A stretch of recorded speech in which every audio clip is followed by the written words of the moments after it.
আমার যতদূর মনে পড়ে এই মুভিটাই ছিল আমার দেখা সর্বপ্রথম কোনো সাউথ ইন্ডিয়ান মুভি। আর এরপর থেকেই আমি সাউথের এক প্রকার ফ্যান হয়ে যাই। বলছিলাম বাহুবলীর ডিরেক্টর রাজামৌলির মুভি মাগাধীরার কথা। 400 বছর আগের এক যোদ্ধা তার অপূর্ণ ভালোবাসাকে ফেরত পাওয়ার জন্য এই পৃথিবীতে আবারও পুনর্জন্ম নেয়। কিন্তু অতীত সময়ের মতোই তার সামনে এসে হাজির হয় সেই পুরাতন শত্রু, যে পদে পদে তাকে ভালোবাসা থেকে দূরে সরানোর চেষ্টা করে। এভাবে সে কি পারবে এই শত্রুকে শেষ করে নিজের ভালোবাসা ফিরে পেতে, নাকি 400 বছরের সে পুরাতন ইতিহাস আবারও ফিরে আসবে? এই সব প্রশ্নের উত্তর দিতে হাজির হয়ে গেলাম এই অসাধারণ মুভিটার এক্সপ্লেনেশন নিয়ে। তো চলো আর প্যাচাল না বাড়িয়ে শুরু করা যাক আজকের মুভি মাগাধীরার এক্সপ্লেনেশন। মুভি শুরু হয় 1600 সালের প্রাচীন এক যুদ্ধক্ষেত্র দেখিয়ে, যেখানে শত্রুদের হাতে মারাত্মকভাবে জখম হয়ে পড়েছিল উদয়পুরের রাজকন্যা মিত্রা। মৃত্যুর আগ মুহূর্তে তার সামনে ছিল রাজ্যের অন্যতম বড় যোদ্ধা ভৈরব। মিত্রা তাকে অনেকদিন ধরে ভালোবাসলেও ভৈরবের কাছ থেকে তেমন কোনো সাড়া সে পায়নি। তবে মৃত্যুর আগ মুহূর্তে সে ভৈরবকে অনুরোধ জানায় অন্তত এই সময় যেন সে তার মনের ভিতরে থাকা প্রেমকে স্বীকার করে নেয়। এই শেষ সময়ে এসে রাজকুমারীর এমন কাতর কণ্ঠ শুনে ভৈরব আর নিজেকে ধরে রাখতে পারে না। তারপর মিত্রার কাছে যাওয়ার চেষ্টা করেও আহত শরীর নিয়ে সে মাটিতে পড়ে যায়। এরপরে সে বলে ওঠে তার জীবনের একমাত্র ভালোবাসা হলো রাজকুমারী মিত্রা। এতদিন ধরে মহারাজকে দেওয়া প্রতিজ্ঞার কারণে রাজকুমারীর ভালোবাসা সে স্বীকার করতে পারেনি। কিন্তু মৃত্যুর আগ মুহূর্তে কাতর কণ্ঠে নিজের অনুভূতি প্রকাশ করলেও রাজকুমারী তখন আর এই পৃথিবীতে নেই। তার নিথর দেহ উঁচু পাহাড়ের ঢাল থেকে নিচে সমুদ্রে পড়ে যেতে থাকে। ভৈরব তাকে পড়ে যেতে দেখে নিজের সর্বশক্তি একত্রিত করে পাহাড় থেকে লাফ দেয়। কিন্তু অনেক চেষ্টার পরেও শূন্যে ভেসে থাকা অবস্থায় সে রাজকুমারীর হাত ছুঁতেই পারে না। অবশেষে তারা দুজন দুদিকে সমুদ্রের পানিতে পড়ে গিয়ে মৃত্যুবরণ করে। এই দৃশ্য দেখার পর এক যোদ্ধা তার বর্মটাকেই শেষ চিহ্ন হিসেবে সৎকার করে। তারপর সে ঘোষণা দেয় ভৈরব তার ভালোবাসাকে পাওয়ার জন্য আবারও এই পৃথিবীতে ফিরে আসতেই হবে। এভাবেই এরপর আমরা ফিরে আসি 400 বছর পরের বর্তমান সময়ে। এখানে আমরা একটা বাইক রেসিং এর কম্পিটিশন দেখতে পাই। হামসা নামের এক মেয়ে ছিল এই ইভেন্টের অর্গানাইজার। এখানে প্রচুর মানুষ তাদের বাইক নিয়ে এসে হাই জাম্প করার কম্পিটিশনে নেমেছে, কিন্তু কেউই জাম্পিং লিমিট ক্রস করে প্রাইজ মানি জিততে পারছিল না। তখন সবার সামনে এসে হাজির হয় এলাকার ফেমাস বাইক রেসার হর্ষা। তার ফ্যাশন আর সোয়াগ দেখলে যে কেউই তার ফ্যান হতে বাধ্য। হামসার কাছে গিয়ে সে জিজ্ঞেস করে এই ইভেন্টের বাজির রেট কত। তখন সে তাকে জানায় যদি কেউ 20 ফুটের উপরে জাম্প দিতে পারে তাহলে তার বাজির 5 গুণ টাকা দেওয়া হবে। কিন্তু হার্ষা বলে ওঠে আরে 5 গুণ কোনো ব্যাপার হলো, 10 গুণ হলে হয়তো এক্ষুনি নেমে পড়তাম। আর হামসাও এই কথা শুনে এই ইম্পসিবল প্রস্তাবে হাসতে হাসতে রাজি হয়ে যায়। তো এরপর হার্ষা যখন বাইক নিতে আসে তখন হামসার আদেশে তার লোকেরা জাম্পিং ব্যারিয়ারকে আরো উঁচু করে দেয়। কিন্তু হার্ষা তার বাইক নিয়ে প্রচন্ড গতিতে জাম্প করার পর শূন্যে ভেসেই মারাত্মক স্টাইলে পোস্ট পার করে ফেলে। এখন এই কম্পিটিশন জিতে যাওয়াতে 10,000 টাকা 10 গুণ দেওয়ার ভয়ে হামসা সেখান থেকে পাগার পার হয়ে যায়। তখন হার্ষা তার পিছু নিতে নিতে তাকে ফলো করতে থাকে। এদিকে হামসা একটা কনস্ট্রাকশন ফ্যাক্টরিতে গিয়ে তার এক বসকে হার্ষার কথা জানালে বস এসে তাকে ফানি ভাষায় থ্রেডও দেয়। তবে হার্ষা ঠিকই তার ট্রিক খাটিয়ে নিজের টাকা উদ্ধার করে সেখান থেকে ফিরে আসে। যাই হোক, পরের সিনে আমরা হার্ষাকে তার বন্ধু গৌতমের সাথে কোথাও যেতে দেখি। মজার ব্যাপার হলো তারা নাকি বাইক রেসিং এর জন্য ব্যাংকক যাচ্ছে, অথচ তারা এয়ারপোর্টে যাচ্ছিল একটা অটোতে করে। তবে সেখানে রাস্তার পাশে হঠাৎ একটা মেয়েকে তারা হাত নাড়াতে দেখে। বৃষ্টির মধ্যে থাকা সেই মেয়েটা অটোর জন্য রাস্তায় দাঁড়িয়েছিল। এদিকে বৃষ্টিতে হাত ভেজানোর জন্য হার্ষাও তার হাত বাইরে বের করে রাখে। তবে হঠাৎ তাদের দুজনের হাতে হালকা টাচ লাগার পর সে যেন ইলেকট্রিক শক খেয়ে চমকে ওঠে। ঠিক তখনই তার মনে অতীতের কিছু দৃশ্য ভেসে ওঠে, যেখানে সে ভৈরব এবং রাজকুমারী মিত্রাকে দেখতে পায়। সো তোমরা নিশ্চয়ই বুঝে গেছো যে হার্ষাই আসলে ভৈরব, অর্থাৎ তার পুনর্জন্ম হয়েছে। আর যার হাতে তার টাচ লেগেছে সেই নিশ্চয়ই মিত্রার পুনর্জন্ম। এই অনুভূতি পাওয়ার পরে হার্ষা অর্থাৎ ভৈরব দ্রুত অটো থেকে নেমে পড়ে। তারপর সে এদিক ওদিক দৌড়ে ওই মেয়েটাকে খুঁজতে থাকে। এখানে তাদের হাতে যখন টাচ হয় তখন সে কেবল মেয়েটাকে সাদা কাপড় পরা অবস্থায় দেখেছিল, কিন্তু চলন্ত অটোতে থাকায় তার চেহারা সে দেখতে পায়নি। তাই আশেপাশের মানুষকে সে জিজ্ঞেস করতে থাকে যে এখানে কেউ একটা সাদা কাপড় পরা মেয়েকে দেখেছে কিনা, কিন্তু কারো কাছে সে মেয়েটার খোঁজ পায় না। এদিকে সেই মেয়েটা কিন্তু আগেই তার সাদা ড্রেসের উপরে একটা কালো কোট পরে নিয়েছিল, যার ফলে হার্ষাকে এদিক ওদিক খুঁজতে দেখে সে নিজে এবার তাকে জিজ্ঞেস করে আপনি কি খুঁজছেন। তখন হার্ষা তাকে জিজ্ঞেস করে যে সে এখানে একটা সাদা ড্রেস পরা মেয়েকে খুঁজছে। তখন মেয়েটাও বুঝে যায় যে হার্ষা আসলে তাকে খুঁজছে। কিন্তু তখন তার সাথে মজা নেওয়ার জন্য সে জানায় যে মেয়েটার নাম ইন্দু এবং সে তাকে বেশ ভালো করেই চেনে, এমনকি তার বাড়ির অ্যাড্রেসও তার জানা আছে। তো এই কথা শুনে হর্ষা অ্যাড্রেস নেওয়ার জন্য মেয়েটার কাছে মিনতি করতে থাকে। তখন ইন্দু তার সাথে আরও মজা নেওয়ার উদ্দেশ্যে জিজ্ঞেস করে যে তাদের মধ্যে আসলে কি সম্পর্ক। যবে হর্ষা তাকে বেশ ফানি ভাবে অ্যান্সার দেয়, যেটা শুনে সে মনে মনে হাসতে থাকে। হর্ষা জানায় অনেক দিন ধরে সে এই মেয়েটাকে ভালোবাসে, কিন্তু মেয়ের বাবা একটা মহাজাদ্রের লোক, তাই তার জন্য সে কিছুই করতে পারছে না। এখন ইন্দু আরও মজা পেয়ে তাকে নিজের অ্যাড্রেস দেওয়ার কথা দেয়। তারপর সে বাড়ি পর্যন্ত গিয়ে অটো ভাড়া তাকে দিয়েই পরিশোধ করায়। এরপর তাকে একটা ভুল অ্যাড্রেস দিয়ে হাসতে হাসতে ঘরে ঢুকে পড়ে। এদিকে হর্ষা সে অ্যাড্রেস ধরে বাড়ির দরজায় নক করলেই এক লোক দরজা খুলে বেরিয়ে আসে। লোকটা তাকে জানায় যে এখানে তার স্ত্রী ছাড়া আর কোনো মেয়েই থাকে না। তখন হর্ষা বুঝতে পারে যে তাকে ভুল অ্যাড্রেস ধরিয়ে দেওয়া হয়েছে, তাই সে আবারও ইন্দুর কাছে গিয়ে এর জন্য জবাবদিহি করে। তখন ইন্দু তাকে বলে, কি এভাবে সরাসরি কাউকে অ্যাড্রেস দেওয়া যায়? কারণ তোমার ইন্টেনশন তো খারাপও হতে পারে। কিন্তু হর্ষা তার ভালোবাসার দোহাই দিয়ে আবারও ঠিকানা চাইলে ইন্দু তাকে বলে সে আসলে ইন্দুকে চেনে। এখন তার সাথে দেখা করার জন্য পরের দিন সে হর্ষাকে রক গার্ডেন নামের একটা রেস্টুরেন্টে আসতে বলে। এখানে হর্ষা কিন্তু তখনও বুঝতে পারেনি যে যেই সাদা ড্রেস পরে ইন্দুকে সে খুঁজছে সেই আসলে তাকে এভাবে ঘোরাচ্ছে। তাই কিছু না ভেবে পরের দিন সেই লোকেশনে গিয়ে সে ইন্দুর জন্য ওয়েট করতে থাকে। তবে এর কিছুক্ষণ পর ইন্দু তার বান্ধবীদের নিয়ে হাজির হলে হর্ষা সবার হাত ধরে ধরে চেক করতে থাকে, কেননা প্রথমবার ইন্দুর হাতের টাচ লাগাতেই তার হাতে শক লেগেছিল। কিন্তু সে বুঝতে পারে যে এদের মধ্যে কেউই ইন্দু নয়। অন্যদিকে আসল ইন্দু তাকে আরও বেশ কিছুক্ষণ অপেক্ষা করতে বলে বান্ধবীদের নিয়ে চিকেন তান্দুরি খেতে বসে যায়। হর্ষার বন্ধু থেকে শুরু করে রেস্টুরেন্টের ম্যানেজার পর্যন্ত বুঝতে পারছিল যে ইন্দু তাকে পল্টি দিচ্ছে, কিন্তু হর্ষা তার কল্পনার ইন্দুকে খুঁজতে এতই ব্যস্ত যে সে এইসব কিছু বুঝতে পারে না। আর ইন্দুও আবারও তাকে বোকা বানিয়ে পরের দিন ইন্দুর সাথে দেখা করাবে বলে কথা দেয়। এদিকে পরের সিনে আমরা ইন্দুর বাবা প্রতাপ ভার্মাকে একজন উকিলের সাথে দেখা করতে দেখি। রাজস্থানে তাদের একটা পৈতৃক রাজবাড়ি রয়েছে, যা এখন তার শ্যালক অমিদেবের দখলে। এই সম্পত্তি তার প্রাপ্য হলেও প্রতাপ কোনোভাবেই নিজের শ্যালকের কাছ থেকে তা আদায় করে নিতে পারছিল না। ফলে সে দেশের অন্যতম বড় এবং নামকরা উকিল পেয়ার রঞ্জনের শরণাপন্ন হয়। উকিল তাকে কথা দেয় যে এই কেস সুপ্রিম কোর্টে নিয়ে সে যে কোনোভাবেই তাকে জিতিয়ে ছাড়বে, কিন্তু তার আগেই তাকে প্রচণ্ড মারধর করতে করতে নিজের মহলে নিয়ে আসে অমিদেবের ছেলে রঘুবীর। পিয়ার রঞ্জন তার কাছে বারবার প্রাণ ভিক্ষা চাইলে সে তাকে চলে যেতে বলে, কিন্তু লোকটা তার কথায় পালাতে শুরু করলে সে একটা বর্ষা হাতে নিয়ে নিখুঁত লক্ষ্য করে তাকে এফোর করে দেয়। এখান থেকে আমরা বুঝতে পারি যে এই রঘুবীর আসলে খুবই রুথলেস একজন ব্যক্তি। ভিডিওর এই পর্যায়ে তোমাদেরকে পরিচয় করিয়ে দিচ্ছি এমন এক অ্যাপের সাথে যেখানে রয়েছে একটু আলাদা এক্সাইটমেন্ট, তবে সেই এক্সাইটমেন্ট হোক আরো বেশি স্মার্ট আর সেফ। এখানে খেলাটা এনজয় করার পাশাপাশি তোমার অনুমানও থাকবে গেমের অংশ।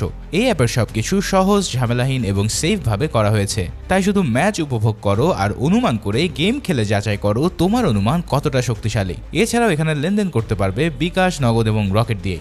চিন্তা করো তো, যদি তোমার একটা সঠিক অনুমান তোমাকে বাড়তি আনন্দ দেয় তাহলে গেমটাই লাগবে আরও বেশি রোমাঞ্চকর। তাই যারা আগ্রহী তারা পিন কমেন্টের লিঙ্ক থেকে আমার প্রোমো কোড ব্যবহার করে রেজিস্ট্রেশন করো আর পেতে থাকো দারুণ সব চমক।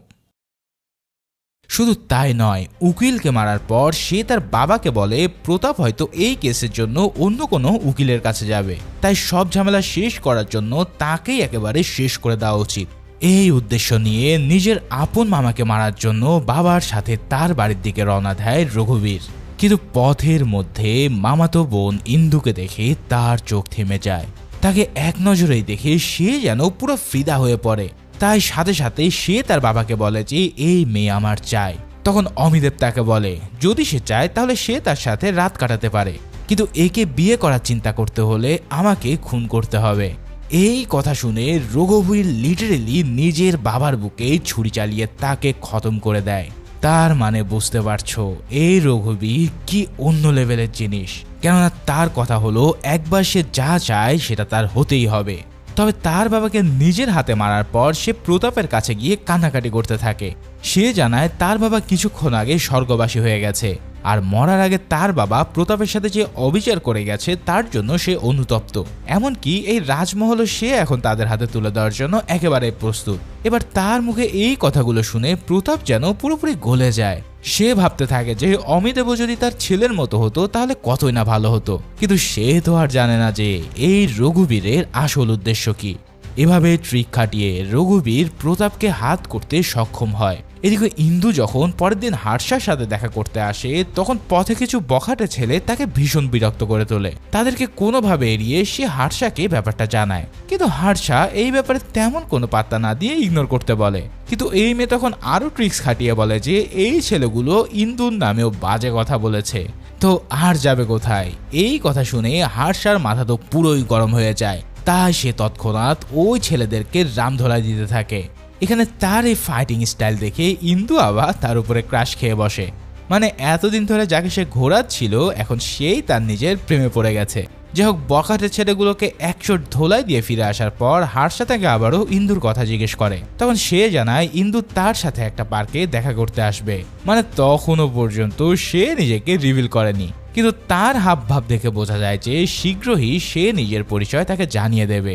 যাই হোক, সেদিন তাকে বিদায় জানিয়ে বাসায় ফেরার পর ইন্দু রঘুবীরকে তার বাড়ির বারান্দায় দাঁড়িয়ে থাকতে দেখে। প্রতাপ তাকে পরিচয় করিয়ে জানায় যে সে তাদের সম্পত্তি ফিরিয়ে দিতে এসেছে। রঘুবীর প্রথমে তাদেরকে নিজের গেস্ট হাউসে নিয়ে আসে। এখন এখানে গেস্ট হাউস যদি এত বড় হয় তাহলে রাজবাড়ি নিশ্চয়ই অনেক বড় হবে। এই কথা ভেবে প্রতাপের চোখে মুখে হাসির ঝিলিক ফুটে ওঠে, আর ইন্দুও তার বাবাকে এতটা খুশি দেখে নিজেও ব্যাপক আনন্দিত হয়। তবে রঘুবীর তাদেরকে তখনই রাজস্থানে সে প্রাসাদে নিয়ে যেতে চায়, কিন্তু ইন্দুর পরীক্ষা আছে জানিয়ে সে কিছুদিন পর সেখানে যাওয়ার কথা বলে। তো সেদিন রাতে তারা রঘুবীরের গেস্ট হাউসে থেকে যায়। তবে রাতের বেলায় রঘুবীর চুপি চুপি ইন্দুর ঘরে এসে তাকে টাচ করতে চায়। তবে স্পর্শ করার আগেই এক অদৃশ্য যোদ্ধা এসে তার গলায় তলোয়ার চালিয়ে দেয়। মুহূর্তেই সে একদিকে ছিটকে পড়ে তার গলা দিয়ে রক্ত পড়তে শুরু করে, কিন্তু পর মুহূর্তে রক্ত গায়েব হয়ে গেলে রঘুবীর বুঝতে পারে যে এটা একটা হ্যালুসিনেশন ছিল। কিন্তু এই ব্যাপারটা মোটেও সুবিধাজনক নয়, তাই সে এর ব্যাখ্যা জানার জন্য চলে যায় এক অঘরীর কাছে। অঘরী তাকে জানায় যে এই স্বপ্নের পিছনে 400 বছর আগের একটা ইতিহাস জড়িত। এরপর সে যা জানায় তা শুনে আমার মাথা লিটারেলি ঘুরে যায়। আসলে 400 বছর আগে রঘুবীর এই উদয়গড়েরই সেনাপতি ছিল এবং তার নাম ছিল রণদেব। আর রাজকুমারী মিত্রার প্রেমে তার জীবনটাই শেষমেশ চলে গিয়েছিল, তাই নিজের অতৃপ্ত ভালোবাসা ফিরে পাওয়ার জন্য তার আবার পুনর্জন্ম হয়েছে। প্রথমে এসব গালগল্প মনে হলেও অঘরী তাকে 400 বছরের পুরাতন একটা বই দেখায়, যেখানে উদয়গড়ের ইতিহাস লেখা ছিল। এই বইয়ে থাকা রাজকুমারীর ছবি ইন্দুর সাথে পুরোপুরি মেলে, অর্থাৎ অঘরীর কথা শতভাগ সত্যি। সে আরও জানায় যে রঘুবীরের মতোই আরও একজন প্রেমিক মিত্রাকে পেতে চেয়েছিল এবং সেই ছিল তার আসল প্রেমিক। আর রঘুবীরের মতো সেও ইন্দু অর্থাৎ মিত্রাকে পাওয়ার জন্য পুনর্জন্ম নিয়েছে। এখানে অঘরী যে ভৈরব বা হার্ষার কথা বলেছে তা তো তোমরা বুঝতেই পারছো। সে রঘুবীরকে আরও জানায় যে যতদিন ভৈরব অর্থাৎ হার্ষা বেঁচে থাকবে ততদিন সে ইন্দুকে টাচ পর্যন্ত করতে পারবে না। তবে খুব শীঘ্রই তারা একে অপরের মুখোমুখি হবে, আর তাদের মধ্যে সে লড়াইটাও হবে দেখার মতো। কিন্তু রঘুবীরের এত অপেক্ষা করার সময় নেই, তাই কোনো ধরনের ফাইটের আগে সে তাকে দুনিয়া থেকে সরিয়ে দিতে চায়। এবার তার লোকেরা খোঁজ খবর নেওয়ার মাধ্যমে জানতে পারে যে ইন্দু ইদানিং একটা ছেলের সাথে বেশি কথা বলছে। মানে তারা হার্ষার ব্যাপারেই এই খবরটা পেয়েছিল। অতঃপর রঘুবীর তাকে মারার জন্য খুঁজতে খুঁজতে তার এলাকায় চলে আসে। মজার ব্যাপার হলো হার্ষা তখন তার বন্ধুকে নিয়ে কাছে একটা রেস্টুরেন্টে বসে আছে। রঘুবীরকে দেখে সে তাকে ডেকে এই টেবিলে বসায়, কিন্তু তারা কেউই একে অপরের চেহারা কখনো দেখেনি। তো হার্ষা রঘুবীরের গেট আপ নিয়ে তার সাথে মজা করতে থাকে। অন্য সময় হলে সে এসবের কড়া জবাব দিত, কিন্তু এখন তার মাথায় স্রেফ ভৈরবকে মারার কথাই ঘুরপাক খাচ্ছিল। তার লোকেরা কোনোভাবে হার্ষার নাম্বারও জোগাড় করতে সক্ষম হয়। এদিকে রঘুবীর সেই নাম্বারে কল দিতে থাকলে হার্ষার ফোন বেজে ওঠে। সে ওই ফোন রিসিভ করে রং নাম্বার ভেবে মজা করে কথা বলতে থাকে। এখন এত কাছে দাঁড়িয়ে থেকেও তারা কেউই বুঝতে পারে না যে আসলে তারা নিজেদের মধ্যে কথা বলছে, কেননা ভিড়ের ভিতরে কথাগুলো বেশ ভালো শোনা যাচ্ছিল না। তবে কিছুক্ষণ পর হার্ষা টেবিল থেকে উঠে রেস্টুরেন্টের বাইরে চলে যায়, কিন্তু সে ভুলবশত তার ফোন ওই টেবিলে রেখে গিয়েছিল। এবার রঘুবীর আবার সে নাম্বারে কল দিতেই ফোনটা বেজে ওঠে। তখন সে বুঝতে পারে এতক্ষণ যে তার সামনে ছিল সেই হচ্ছে তার চরম শত্রু।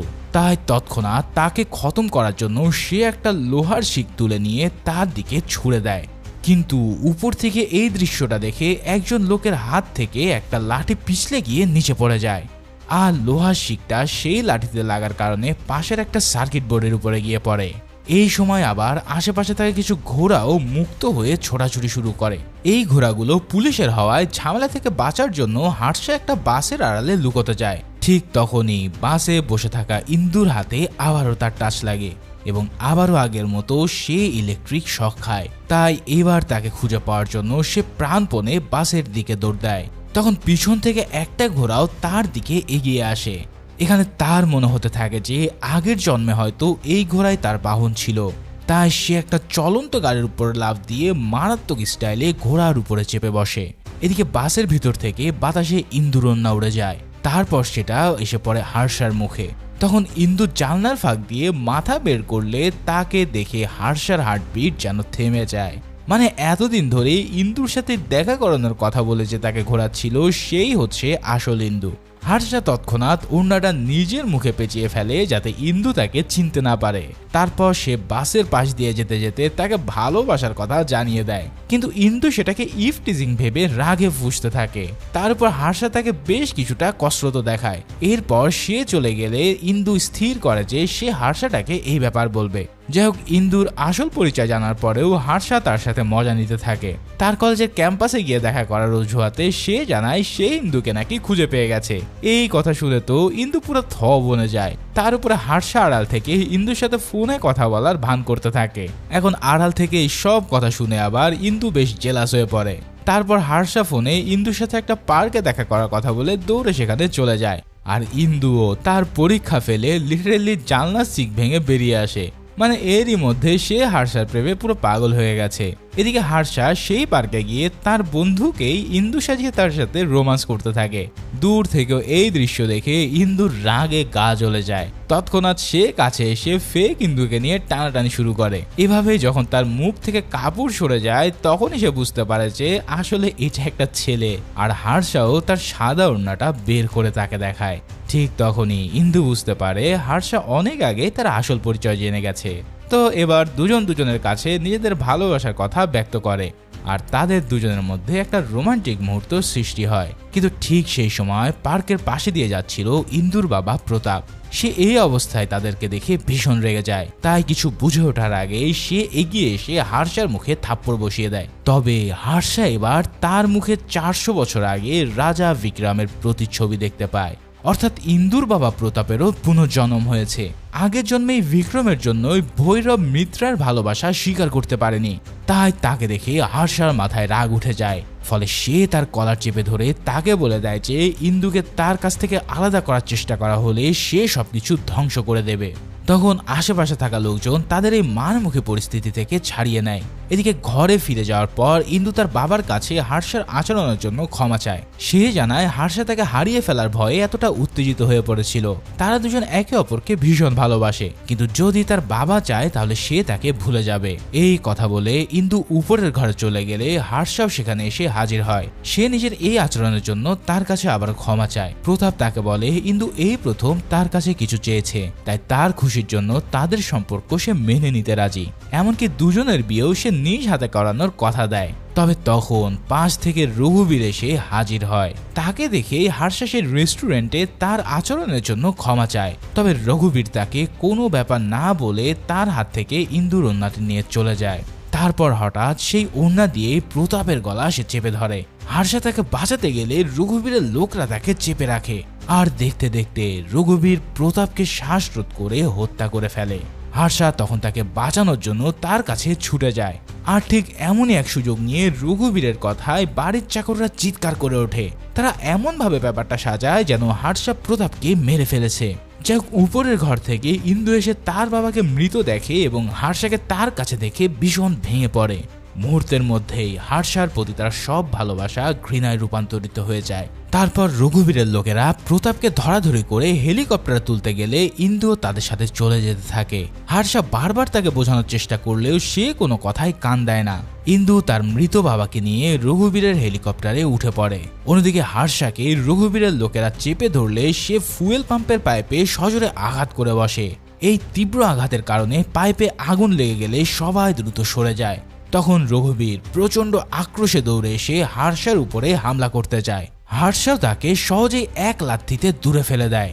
তখন রণদেবও বুঝতে পারে তার আগের জন্মের শত্রু হলো এই হার্ষা। অঘরীর কথা অনুসারে তারা যখন মুখোমুখি হবে তখন আশপাশ থেকে পশু পাখিরা ভয়ে পালিয়ে যাবে আর সূর্য ঢেকে যাবে মেঘে। তাই রঘুবীরও হার্ষার মুখোমুখি হওয়ার পর ঠিক তেমনটাই ঘটতে দেখে। শুধু তাই নয়, সারা শরীরে আগুন জ্বলে উঠলেও হার্ষা সেই জ্বলন্ত আগুন থেকে বেরিয়ে নিজের শরীরের আগুন নিভিয়ে ফেলে। তখন রঘুবীর বুঝতে পারে যে তার সাথে লড়াই করতে গেলে সে এখন পারবে না, তাই সে নিজের সঙ্গীদের সাহায্যে হেলিকপ্টার নিয়ে পালিয়ে যায়। অন্যদিকে হার্ষাও মারাত্মক এক লাফ দিয়ে বাড়ির ছাদে উঠে পড়ে। তারপর সে আর এক লাফে হেলিকপ্টারের ল্যান্ডিং গিয়ার ধরে ফেলে। সে বারবার বলতে থাকে প্রতাপ তাদের বিয়েতেও রাজি ছিল, তাহলে সে কেন বিনা কারণে তাকে হত্যা করতে যাবে। তারপর সে হেলিকপ্টারের ভিতরে ঢোকার চেষ্টা করলে ইন্দুর হাতে তার আবারও টাচ লাগে, আর সাথে সাথে ইলেকট্রিক শকে সে অনেক উঁচু থেকে পড়ে যায় নিচে।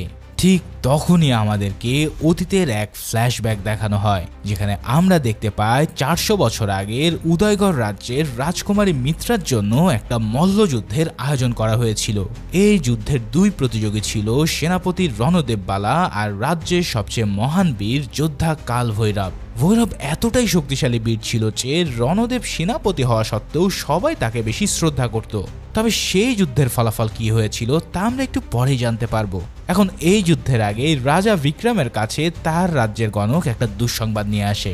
সে জানায় গ্রহের অবস্থান দেখে সে জানতো এই রাজ্যের উপর বিপদের কালো ছায়া নেমে আসতে চলেছে। ঠিক তার কথা মতো রাজ্যের সীমানায় তখন 1 লাখ সৈনিক নিয়ে হাজির হয় মহান যোদ্ধা শের খান। তার নাম শোনা মাত্রই ভয়ে রাজা বিক্রমের আত্মা শুকিয়ে যায়, কারণ শের খান যেই রাজ্যের দিকে চোখ দেয় তা নিজের না করে নেওয়া পর্যন্ত সে বিশ্রাম নেয় না। আজ পর্যন্ত অনেকগুলো রাজ্য আক্রমণ করে সে নিজের করে নিয়েছে। এদিকে শের খানও দূর থেকে উদয়গড়ের সৌন্দর্য দেখে মুগ্ধ হয়ে পড়ে। সে তার সঙ্গীদের বলে 1 সপ্তাহের মধ্যে এই রাজ্যে তার পতাকা দেখতে চায়। তখন তার সেনাপতি একদিনের মধ্যে রাজ্য দখল করে নিতে পারবে বলে জানিয়ে দেয়। কিন্তু আরেকজন সৈনিক বলে এই রাজ্য দখল করা এতটা সহজ হবে না, কারণ এখানে রয়েছে মহাযোদ্ধা কালভৈরব এবং তার হাতে প্রশিক্ষণ পাওয়া বিশাল সৈন্যদল। আজ পর্যন্ত এরা যত যুদ্ধে সম্মুখীন হয়েছে কোনোটাতেই পরাজিত হয়নি। তবে শের খানের কাছে পৃথিবীর বড় বড় যোদ্ধাকেও তুচ্ছ মনে হয়। তাই সে রাগের বশে প্রতিজ্ঞা করে ছাড়ে যে ভৈরবকে শেষ করেই সে এই রাজ্য দখল করে ছাড়বে। এদিকে ভৈরব কিন্তু রাজ্যের অন্যতম বড় যোদ্ধা হওয়ার পাশাপাশি রাজকুমারীর ব্যক্তিগত দেহরক্ষীও ছিল, তাই তাদের মধ্যে সারাক্ষণ রোমান্স আর খুনসুটি লেগেই থাকতো। কিন্তু রাজ্যের সেনাপতি রণদেব এই সবকিছু একেবারে সহ্য করতে পারত না, কারণ সে রাজকুমারীকে নিজের করে পেতে চাইতো। তাই নানা সময়ে বিভিন্নভাবে সে ভৈরবকে অপমানের চেষ্টা করে। কিন্তু রাজা বিক্রমের বিশ্বাস ছিল যে শের খানের মতন শত্রুদের হাত থেকে কেবল ভৈরবই তাদের রক্ষা করতে পারবে। তার প্রতি রাজার এমন অগাধ বিশ্বাস দেখে রণদেব আরো বেশি জ্বলে ওঠে। তাই একদিন রাতে সে ড্রাঙ্ক অবস্থায় রাজকুমারীর ঘরে ঢুকে তার সাথে বাজে আচরণ করতে শুরু করে। তখন ভৈরব এসে তার হাতে থাকা ফলটিকে নিখুঁত ছুরির টার্গেটে একটা ঢালে বিদ্ধ করে দেয়। তারপর সে বলে এই ফলে তো বিষও থাকতে পারত। আসলে রণদেব ফল খাওয়ার আগেই এই ফলের সাথে রাজকুমারীকে তুলনা করেছিল। তাই ভৈরব বুঝিয়ে দেয় যে রাজকুমারী মিত্রা কেবল তার। যাক, রণদেবের সামনে সে ফলটাকে খেতে শুরু করে আর রাজকুমারীও একই ফল থেকে অংশটা খেয়ে নেয়। এই সব দেখে রণদেব আরো বেশি রেগে আগুন হয়ে সেখান থেকে চলে যায়। এর পরের দিনই রাজ্যে সেই প্রতিযোগিতা অনুষ্ঠিত হওয়ার কথা, যেখানে ভৈরব আর রণদেব রাজকুমারীকে পাওয়ার জন্য লড়াই করবে। এই প্রতিযোগিতা শুরু হওয়ার আগে রণদেব রাজা বিক্রমকে প্রশ্ন করে যে এই রাজ্যের উত্তরাধিকারী কে হবে। যখন রাজা মিত্রার দিকে নির্দেশ করে তখনই সে তার ওড়না টান দিয়ে খুলে ফেলে। তারপর সে বলে ওঠে যে নিজেকে রক্ষা করতে জানে না সে এই রাজ্যের রক্ষা করবে কিভাবে। শের খানের মতো যোদ্ধাদের সাথে লড়াই করার জন্য এই রাজ্যের ভার একজন পুরুষের হাতেই তুলে দেওয়া উচিত। তারপর সে রাজকুমারীর ওড়নাকে বর্ষায় গেঁথে একটা রথের দিকে নিক্ষেপ করে। এবার বর্ষার রথে গেঁথে গেলে ঘোড়াগুলো রথ নিয়ে ছুট দেয়। তখন রণদেব বলে এই ওড়না যে সবার আগে প্রাসাদে ফিরে আনতে পারবে সেই হবে এই যুদ্ধের বিজেতা, আর রাজকুমারী মিত্রার সাথে এই রাজ্যটাও তারই হবে। তখন মিত্রা বলে ওঠে এই সত্যটা আমি মেনে নিচ্ছি, কিন্তু যে এই যুদ্ধে হারবে তাকে রাজ্য ছেড়ে চলে যেতে হবে, কারণ তার বিশ্বাস ছিল রণদেবকে পরাজিত করেই ভৈরব জিতে যাবে। তখন রণদেব হাসতে হাসতে তার কথায় রাজি হয়ে যায়। তারপর সে আর ভৈরব দুজনেই নিজেদের ঘোড়া নিয়ে ওড়না ফিরিয়ে আনার জন্য রওনা হয়। পথের রণদেবের লোকেরা ভৈরবের উপরে একে একে হামলা করতে থাকে। ভৈরব তাদের সবাইকে খতম করে সামনের দিকে আগাতে শুরু করে। এভাবে বরফাচ্ছন্ন প্রান্তর পার করে তারা এক মরুভূমির দিকে এগিয়ে যেতে থাকে। এরপর তারা দুজনেই সেই রথে চড়তে সক্ষম হয়। তখন ভৈরব রণদেবকে মেরে রথ থেকে ফেলে দিয়ে ওড়না নিজের হাতে নিয়ে নেয়। কিন্তু তার উপর হামলা করতে আসা একজন লোক মরুভূমির বালির ভিতরে ঢুকে যেতে দেখে সে বুঝতে পারে যে সামনে রয়েছে বিশাল চোরাবালির ফাঁদ। তাই সে রথটাকে ঘোরানোর চেষ্টা করলে রথের ঘোড়াগুলো উল্টো সেই চোরাবালিতেই আটকে পড়ে। তখন রণদেব এসে তাকে জিজ্ঞেস করে যে এই নিরীহ ঘোড়াগুলোর চাইতে কি রাজকুমারী তার কাছে বড়? এই কথা শুনে ভৈরব ওড়না ছেড়ে দিয়ে ঘোড়াগুলোকে মুক্ত করতে যায়। ঠিক তখনই রণদেব তাকে লাথি মেরে চোরাবালিতে ফেলে নিজে ওড়না নিয়ে পালিয়ে যায়। এভাবে ঘোড়াগুলোকে মুক্ত করতে পারলেও ভৈরব নিজের চোরাবালিতে আটকে পড়ে। কিন্তু তার নিজের ঘোড়ার সাহায্যে সে ওই ভয়ানক চোরাবালি থেকে উঠে আসতে সক্ষম হয়। তারপর ঘোড়ায় চড়ে সে তীব্র বেগে রণদেবকে ধাওয়া করতে থাকে। তারা দুজনেই প্রাসাদের প্রায় কাছাকাছি এসে পড়লে সবাই দেখতে পায় রাজকুমারীর ওড়না রয়েছে রণদেবের হাতে। কিন্তু মিত্রার তখনও বিশ্বাস ছিল যে ভৈরবই এই যুদ্ধে জিতবে। আর তার বিশ্বাসকে সত্য প্রমাণ করে ভৈরব মারাত্মক এক লাফ দিয়ে রণদেবকে ঘোড়া থেকে ফেলে দেয়। তারপর ওড়না সমেত তাকে কিছু দূর টেনে নিয়ে ওড়না নিজের হাতে নিতে সক্ষম হয়। এভাবে শেষ সীমানা পার করার আগে ভৈরব এই লড়াইয়ে জিতে যায়। অন্যদিকে পরাজিত হওয়ার পর রণদেবকে সব প্রজারা ভীষণ অপমান করে রাজ্য থেকে তাড়িয়ে দেয়। এখন ভৈরবের এই জয়ে রাজ্যের সবাই অনেক খুশি হলেও রাজা বিক্রম ততটা খুশি ছিল না। কারণ তার মনে হচ্ছিল যদি রাজকুমারীর সাথে ভৈরবের বিয়ে দেওয়া হয় তাহলে শীঘ্রই তার মেয়ে বিধবা হয়ে যাবে। কেননা ভৈরব যে গোত্র থেকে এসেছে তার প্রতিটা সদস্যই 30 বছর আগে মারা গেছে, কারণ তারা প্রত্যেকেই রাজ্যের জন্য জীবন দিয়েছিল। এখন শের খাঁর সাথে যুদ্ধ করতে গিয়ে ভৈরবের কপালেও হয়তো একই পরিণতি লেখা আছে। তাই যখন ভৈরব তার কাছে আসে তখন রাজা তাকে এই কথা বুঝিয়ে মেয়ের কথা ভেবে রাজকুমারীকে ত্যাগ করতে বলে। আর ভৈরবও তখন বুকে পাথর নিয়ে ঘোষণা দেয় যে সে কেবল রাজকুমারীর ইজ্জত বাঁচানোর জন্যই এই লড়াই করেছিল। এই কথা শোনার পর থেকে রাজকুমারী ভীষণ ডিপ্রেসড হয়ে পড়ে। কিন্তু ভৈরব সেদিকে খেয়াল না রেখে যুদ্ধের প্রস্তুতি শুরু করে। এদিকে রাজ জ্যোতিষী রাজা বিক্রমকে জানায় উদয়গড় থেকে 80 ক্রোশ দূরে একটা পাহাড় আছে। এখন যুদ্ধের আগে যদি এই পাহাড়ে শিব মন্দিরে গিয়ে পুজো করা যায় তাহলে তাদের উপর নেমে আসা এই বিপদটা কেটে যাবে। তাই রাজার আদেশে ভৈরব রাজকুমারী এবং পুরোহিতদের সাথে নিয়ে সেই পাহাড়ের উদ্দেশ্যে রওনা দেয়। এবার পাহাড়ে পৌঁছানোর পর পুরোহিতদের আদেশে পুজো শুরু হলেও রাজকুমারী সেদিকে কোনো আগ্রহী ছিল না। তাই সে আবারও ভৈরবকে জিজ্ঞেস করে যে সে কি আসলে তাকে ভালোবাসে না।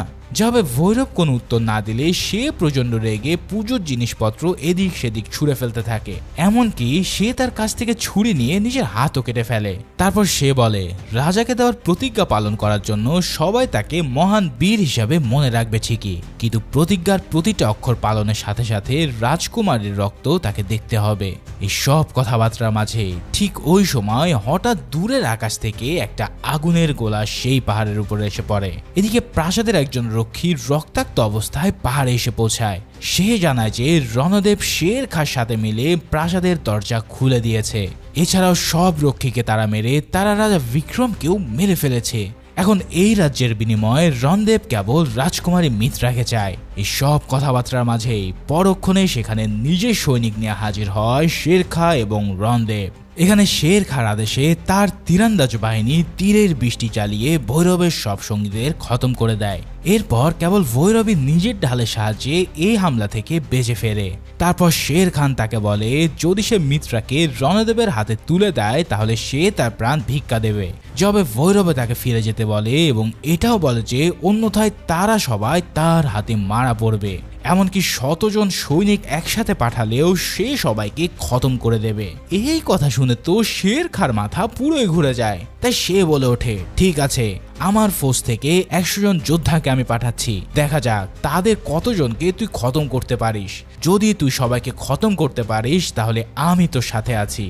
তারপর তার আদেশে শুরু হয়ে যায় এক মহাযুদ্ধ, যেখানে 100 জন সৈনিক একযোগে একা ভৈরবের উপরে হামলা করে বসে। কিন্তু সে একাই তাদের সবাইকে একে একে তলোয়ার আর বর্ষার আঘাতে উপরে পাঠাতে থাকে। তার এমন মারাত্মক যুদ্ধের কৌশল আর বীরত্ব দেখে শের খান নিজেই ভীষণ অবাক হয়ে যায়। ঠিক এভাবেই যখন 40 জন সৈনিক খতম হয়ে যায় তখন শের খান ধীরে ধীরে তার ফ্যান হতে থাকে। ভাই রে ভাই, এইখানে যে লেভেলের ফাইটিং দেখানো হয়েছে সেটা এক কথায় অনবদ্য। আমার দেখা one of the best fighting সিনের মধ্যে এটি। এই দৃশ্যগুলো দেখলে কেমন যেন 300 মুভিটার কথা মনে পড়ে যায়। যাই হোক, এইভাবেই যখন একের পর এক সৈন্য ভৈরবের হাতে খতম হতে থাকে তখন শের খানও অবাক চোখে মৃত সংখ্যা গুনতে শুরু করে। কিন্তু হঠাৎ তার এক তীরন্দাজ ভৈরবের বুকে দুটো তীর চালিয়ে দেয়। তবে তীরের আঘাতে বুক থেকে রক্ত ঝরলেও সে থেমে থাকে না। আহত অবস্থাতেই হিংস্র বাঘের মতন বাকি সৈন্যদের সে একে একে শেষ করে দেয়। এভাবেই যখন 100 জনের কোটা পূর্ণ হয় তখন তার এই বীরত্ব দেখে শের খান মন্ত্রমুগ্ধের মতো তার দিকে এগিয়ে আসে। সে জানায় আজ পর্যন্ত ভারতের অসংখ্য রাজ্য সে দখল করে নিয়েছে। অনেক রাজাই তার নাম শুনে রাজ্য থেকে পালিয়ে যায়, কিন্তু ভৈরবের মতন এমন লড়াকু বীর সে তার জীবনে প্রথম দেখলো। শুধু তাই নয়, শের খান এতটাই মুগ্ধ হয়ে যায় যে তৎক্ষণাৎ সে নিজে তার গোলাম হিসেবে ঘোষণা দেয়। তারপর তার সামনে হাঁটু গেড়ে বসে তাকে নিজের বন্ধু বলে মেনে নেয়। কিন্তু এই সব কিছুর মাঝেও রণদেব এসে ভৈরবের বুকে লাথি মেরে তাকে একপাশ ফেলে দেয়। এই কাণ্ড দেখে শের খান তার গলা থেকে মাথা আলাদা করতে চায়, কিন্তু রণদেব তাকে দেওয়া ওয়াদার কথা স্মরণ করিয়ে দিয়ে বলে যে তুমি আমাকে কথা দিয়েছো এই রাজ্য দিয়ে দেওয়ার। এখন ওয়াদার কথা মনে করে সে নিজের তরোয়ালটাকে রাগে দুঃখে বাঁকা করে ফেলে এবং ভৈরবের কাছে ক্ষমা চাইতে বাধ্য হয়। এবার রণদেব তার সর্বশক্তি দিয়ে আহত ভৈরবের উপরে হামলা চালিয়ে বসে। প্রথমে তাকে কয়েক ঘা মারতে সক্ষম হলেও ভৈরব দ্রুত নিজেকে সামলে নেয়। তারপর সে তার উপরে প্রতি আঘাতের মক্ষম জবাব দিতে থাকে, কিন্তু রণদেবও তাতে থেমে না গিয়ে তাকে মারার জন্য আবারও এগিয়ে আসে। এবার ভৈরব তার কোমরের থেকে ছুরি বের করে রণদেবের বুকে ঢুকিয়ে দেয়। তবে তখন রণদেব বলে ওঠে, যে জিনিস আমার হবে না সেটা আমি অন্য কাউকে হতে দেব না। এই কথা বলেই সে দূরে থাকা মিত্রার দিকে নিজের ছুরি নিক্ষেপ করে বসে। আর এই দৃশ্য দেখে ভৈরব তৎক্ষণাৎ এক তলোয়ারের আঘাতে তার মাথা ছিন্ন করে দেয়। ঠিক এরপরে আমরা মুভি শুরু সেই সিন দেখতে পাই। আর এখানেই দেখা যায় যে সে নিজের ভালোবাসার কথা জানানোর আগেই উঁচু পাহাড় থেকে পড়ে দুজনেই এই পৃথিবী থেকে বিদায় নিয়েছিল। এখানে তার মৃত্যুতে শের খানই তার চিহ্ন হিসেবে বর্মটিকে সৎকার করে। অর্থাৎ মুভির শুরুতে ভৈরবের পুনর্জন্ম দেওয়ার ঘোষণা সেই যোদ্ধায় ছিল শের খান। তো ভৈরব আর মিত্রার অতীত কাহিনী এখানেই সমাপ্তি হয়। কিন্তু পুনর্জন্মের পর হার্ষা আবারও তাকে ভালোবেসে হারাতে চলেছে। এদিকে হেলিকপ্টার থেকে নিচে পড়ে যাওয়ার পর নদীতে সে প্রায় ডুবে যাচ্ছিল। তবে শেষ মুহূর্তে সলোমন নামের এক জেলে তাকে জাল দিয়ে সেই নদী থেকে উদ্ধার করে নিয়ে আসে। এরপর জ্ঞান ফিরে তাকে দেখে হার্ষা চিনে ফেলে, কেননা এই সলোমনে হলো 400 বছর আগের সেই শেরখার পুনর্জন্ম। এবার তাকে দেখার পর হার্ষা আবারও অজ্ঞান হয়ে গেলে সলোমন তাকে নিজের গ্রামে নিয়ে সুস্থ করে তোলে। তারপর হার্ষা তাকে নিজের ভালোবাসার ব্যাপারে সবকিছু খুলে বলে। তখন সলোমন তাকে সাহস দিয়ে ইন্দু অর্থাৎ মৃত্যাকে উদ্ধার করতে যেতে বলে। এদিকে রঘুবীর ইন্দুকে তার সে রাজমহলে নিয়ে আসে। সেখানে তারা মৃত প্রতাপের আত্মার শান্তির জন্য পুজোর বেদিতে ফুল চড়ায়। ইন্দু প্রতাপের সাথে হার্ষার জন্য বেদিতেও একটা ফুল রাখে, কারণ সে ভেবে নিয়েছিল যে হেলিকপ্টার থেকে পড়ে হয়তো হার্ষা মারা গেছে। কিন্তু ততক্ষণে হার্ষা সেই রাজমহলের কাছে এসে পড়েছিল। তাকে না দেখেও সে দূর থেকে কিভাবে যেন তার উপস্থিতি অনুভব করে। তারপর সে হঠাৎ বেদি থেকে তার নামে রাখা ফুলটা ফেলে দেয়। রঘুবীর তাকে এই কারণ জিজ্ঞেস করলে সে বলে হার্ষা এখনো মারা যায়নি। সত্যি সত্যি হার্ষা তার থেকে অল্প একটু দূরেই আড়ালে দাঁড়িয়েছিল। তবে ইন্দু এও বলে যে সে আর কখনো হার্ষার মুখ দেখতে চায় না। এই কথা বলে সে প্রাসাদের ভিতরে চলে যায়। এদিকে রঘুবীরও কিন্তু হার্ষার উপস্থিতি টের পেয়ে গিয়েছিল। তাই এবার সে বর্ষা নিয়ে তার উপরে হামলা করতে গেলে হার্ষা সেই আঘাত এড়িয়ে যায়। তারপর সে বলে আগের জন্মে তুই আমাকে কিছুই করতে পারিসনি, আর এই জন্মেও কিছুই করতে পারবি না। তখন রঘুবীর বুঝে যায় যে হার্ষাও আগের জন্মের কথা জেনে গেছে। এরপর আবারও তার উপরে হামলা করতে চায়, কিন্তু পথে কিছু শিব ভক্ত এসে পড়ার কারণে তার উপরে হামলা সে করতে পারে না। আর হার্ষাও প্রাসাদে ঢুকতে না পেরে বাইরে এসে বসে থাকে। তখন তার সামনে এসে হাজির হয় সলমন। সেদিন সলোমনের বিয়ে হওয়ার কথা থাকলেও সে নিজের বিয়ে ফেলে হার্ষাকে সাহায্য করতে আসে, কারণ ইতিমধ্যেও তার নিজের আগের পুনর্জন্মের কথা মনে পড়ে গেছে। তাই তারা দুজনে মিলে এবার প্রাসাদের দিকে রওনা দেয়। এদিকে কোথা থেকে যেন সেই অঘরীয় প্রাসাদে এসে হাজির হয়। সে জানায় আজ সেই 400 বছর আগের মতোই 8টা গ্রহ একই রেখায় মিলিত হবে। তাই যদি এর মধ্যে ইন্দু তার আগের জন্মের কথা মনে করতে না পারে তাহলে সে আর কখনোই মনে করতে পারবে না। অর্থাৎ এক রাতের জন্য তাকে আটকে রাখতে পারলে সে আজীবনের জন্য রঘুবীরের হয়ে যাবে। এদিকে আড়াল থেকে এই কথা শুনে হার্ষা দ্রুত ইন্দুর ঘরের দিকে দৌড় দেয়। এবার তার সামনে আসার পর ইন্দু তাকে দেখেই ঘৃণায় দূরে সরে যেতে চায়। হার্ষা এবারও তাকে বোঝানোর চেষ্টা করেও কিছুই করতে পারে না। এখন আর কোনো উপায় না দেখে হার্ষা তাকে ছুরি দেখিয়ে জিম্মি করে নেয়, কারণ জোর করে হলেও যেভাবেই হোক তাকে আগের জন্মের কথা মনে করাতে হবে। এবার ইন্দুকে নিয়ে যাওয়ার সময় রঘুবীরের লোকেরা এসে তার উপরে হামলা করে বসে। তাদের সাথে মারামারির এক পর্যায়ে দেওয়ালে ধাক্কা লেগে ইন্দু জ্ঞান হারায়। তখন হার্ষা তাকে নিজের কাঁধে নিয়ে আগাতে থাকে। হঠাৎ তার সামনে সেই অঘরী এসে বলে, তুই কি ভৈরব? আয়, আমি তোকে সঠিক পথ দেখাই, কারণ আমার বিচারে তুই হলি ইন্দুর আসল হকদার। এই কথা বলে সে তাকে বারান্দার দিকে নিয়ে যায়। কিন্তু এই অঘরী আসলে রঘুবীরের হয়ে কাজ করছিল। তাকে বারান্দায় নিয়ে সে তার দিকে বিষ মেশানো একটা সূচ নিক্ষেপ করে। এই বিষের প্রভাবে তার মাথা ঘুরে উঠলে নিচ থেকে রঘুবীর সুযোগ বুঝে তার দিকে বর্ষা নিক্ষেপ করে। কিন্তু হার্ষা আগে অঘরীকে মেরে ফেলে দেয় এবং পাশ থেকে একটা তরোয়ার তুলে সেই বর্ষার মুখ ফিরিয়ে দেয়। এরপর রঘুবীর আবারও হামলা করার জন্য রেডি হলে সেখানে এসে হাজির হয় সলমন। প্রাসাদের বাইরে রাখা একটা কামান থেকে গোলা নিক্ষেপ করে পুরো ঝর্ণাটাকে সে ভেঙে ফেলে। আর সাথে সাথে তীব্র পানি স্রোত এসে হার্ষা, ইন্দু এবং অঘরীকে ভাসিয়ে নিতে থাকে। এরপর সলমন নিজেও তাদেরকে সাহায্য করার জন্য উপরে এসে পড়ে, কিন্তু শেষ প্রান্তে এসে নিচে নামার জন্য তাদেরকে লাফ দিতে হবে। তবে নিচ থেকে বর্ষা হাতে নিয়ে ওত পেতে থাকা রঘুবীর তাদের এফোর ওফোর করে দেবে। তাই রিস্ক নিয়ে সলমন নিচে আগে জান দিতে চায়, কিন্তু হার্ষা তাকে সেটা করতে না দিয়ে ইন্দুকে নিচে ফেলে দেয়। এখন উপর থেকে নিচে কাউকে লাফ দিতে দেখেই রাঘবীর তার উপরে বর্ষা ছুড়ে ফেলে। পরক্ষণে ইন্দু ভেবে সে তার দিকে দৌড়ে যায়, কিন্তু হার্ষা আসলে ইন্দুর ওড়না পেঁচিয়ে অঘরীকে নিচে ফেলে দিয়েছিল। এই সুযোগে সে বাইকে করে ইন্দুকে নিয়ে পালাতে থাকে। এবার সেই বাইক চালিয়ে সেই পুরাতন পাহাড়ের উপরে সে এসে পড়ে। 400 বছর আগে এই পাহাড়েই তাদের মৃত্যু হয়েছিল। তাই এখানে আসার পর ইন্দু আবারও হার্ষার উপরে চেঁচামেচি করতে থাকে। তখন হার্ষা তাকে আগের জন্মের কথা বলে সবকিছু মনে করানোর চেষ্টা করতে থাকে, কিন্তু ইন্দুর কাছে এইগুলো স্রেফ তার চালাকি মনে হয়। ততক্ষণে রঘুবীরও তার লোকদের নিয়ে পাহাড়ে এসে পড়েছে। তবে হার্ষা আগে ভাগে ছোট্ট একটা বিস্ফোরণের সাহায্যে পাহাড়ের প্রবেশ পথে ফাটল তৈরি করে রেখেছিল।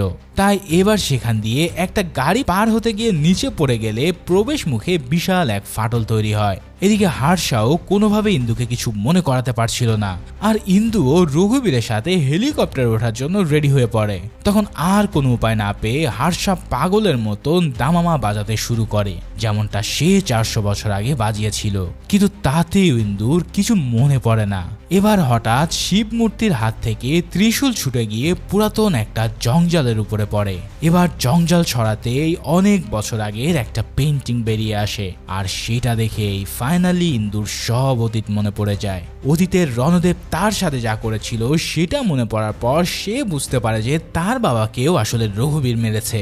তাই সে আর এক মুহূর্ত দেরি না করে হার্ষার কাছে ছুটে আসে, কিন্তু রঘুবীর তখনও তার প্রতিশোধের নেশায় হার্ষার উপরে হামলা করতে যায়। তবে আগের জন্মের মতন এবারও সে হার্ষার হাতে বেদম মার খেতে থাকে।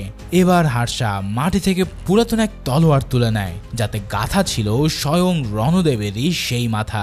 400 বছর আগে এখানেই এই তলোয়ার দিয়ে ভৈরব রণদেবের মাথা আলাদা করে দিয়েছিল। তাই এবার হার্ষাও পায়ের এক চাপে তার কঙ্কাল গুঁড়ো গুঁড়ো করে দেয়।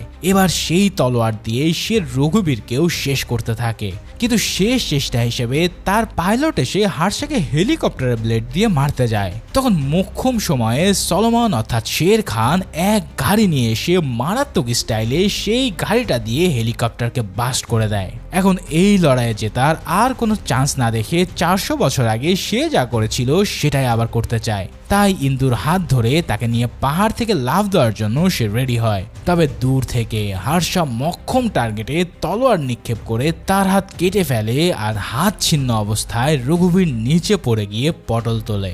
ফাইনালি ইন্দুকে তার হাত থেকে বাঁচিয়ে নিয়ে নিজের 2 জন্মের ভালোবাসা ফিরে পায় হার্ষা। ঠিক এমনই একটা হ্যাপি এন্ডিং এর মধ্যে দিয়ে এই অসাধারণ মুভিটাও এখানে শেষ হয়। তো ভিডিওটা ভালো লেগে থাকলে অবশ্যই একটা লাইক, কমেন্টস ও সাবস্ক্রাইব করো। দেখা হবে আরও কোনো জনপ্রিয় মুভি নিয়ে, সেই পর্যন্ত আল্লাহ হাফেজ।